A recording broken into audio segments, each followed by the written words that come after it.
ओम शांति, ओम शांति, ओम शांति। आज 17 मार्च 2026 की साकार मुरली है। मीठे बच्चे, तुम सच्चे सच्चे सत्य बाप से सत्य कथा सुनकर नर से नारायण बनते हो। तुम्हें 21 जन्म के लिए बेहद के बाप से वर्षा मिल जाता है। प्रश्न, बाप की किस आज्ञा को पालन करने वाले बच्चे ही पारस बुद्धि बनते हैं? उत्तर, बाप की आज्ञा है देह के सब संबंधों को भूल बाप को और राजाई को याद करो। यही सद्गति के लिए सद्गुरु की श्रीमत है। जो इस श्रीमत को पालन करते हैं अर्थात देही अभिमानी बनते हैं, वही पारस बुद्धि बनते हैं।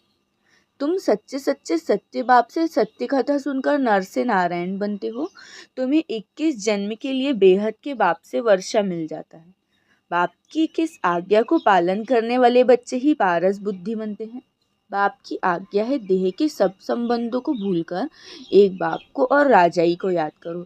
यही सद्गति के लिए सद्गुरु की श्रीमत है। जो इस श्रीमत को पालन करते हैं अर्थात देही अभिमानी बनते हैं, वही पारस बुद्धि बनते हैं।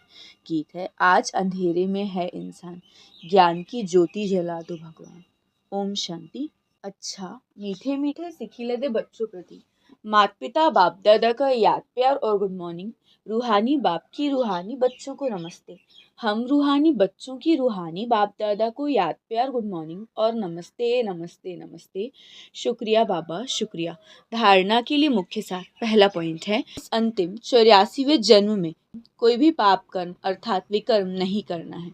पुण्य आत्मा बनने का पूरा पूरा पुरुषार्थ करना है, संपूर्ण पावन बनना है। सेकंड पॉइंट, अपनी बुद्धि को पारस बुद्धि बनाने के लिए देह के सब संबंधों को भूल देही अभिमानी बनने का अभ्यास करना है। इस अंतिम 84वें जन्म में कोई भी पाप कर्म विकर्म नहीं करना है।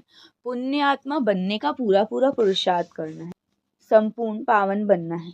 अपनी बुद्धि को पारस बुद्धि बनाने के लिए देह के सब संबंधों को भूल देही अभिमानी बनने का अभ्यास करना है। वरदान, पुराने संस्कारों व विघ्नों से मुक्ति प्राप्त करने वाले सदा शक्ति संपन्न भव।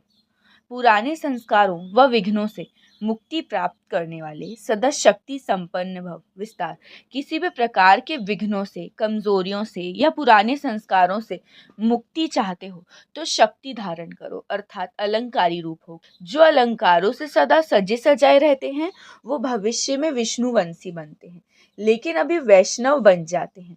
उन्हें कोई भी तमोगुणी संकल्प व संस्कार टच नहीं कर सकता। वे पुरानी दुनिया अथवा दुनिया की कोई भी वस्तु और व्यक्तियों से सहज ही किनारा कर लेते हैं।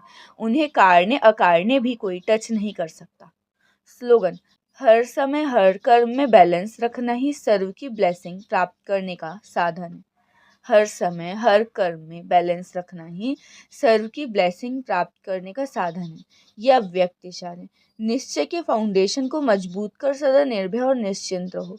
विस्तार, जैसे आपस में दो मित्र होते हैं तो उनके बीच यदि कोई ग्लानि करने आता है तो वो उसके भाव को बदल देते हैं। जहाँ निश्चय होता है वहाँ शब्द का भाव बदल साधारण बात हो जाती है। तो हर एक की विशेषता को देखो, तब अनेक होते भी एक दिखाई देंगे। एकमत संगठन हो जाएगा। कोई किसी की ग्लानि की बात सुनाए तो उसे टेका देने के बजाय सुनाने वाले का रूप परिवर्तन कर दो। अच्छा, ओम शांति, ओम शांति, ओम शांति।